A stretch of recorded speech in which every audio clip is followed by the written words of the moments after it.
நம்ம திருவள்ளூர் மாவட்ட செய்திகள்.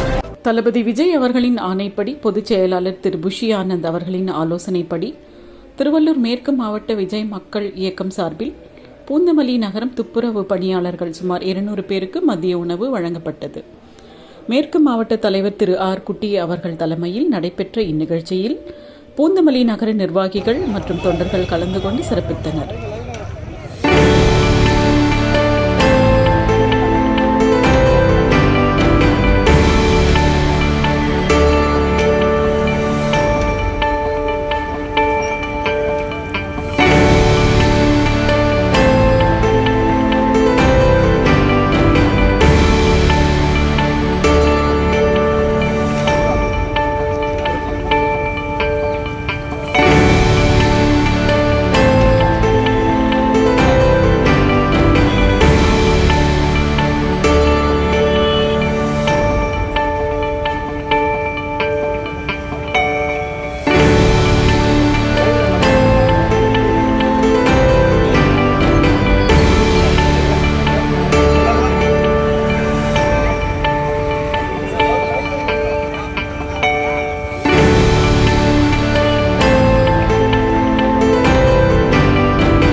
இது போன்ற செய்திகளை காண எங்கள் சேனலை லைக் பண்ணுங்கள், ஷேர் பண்ணுங்கள், சப்ஸ்கிரைப் பண்ணுங்கள்.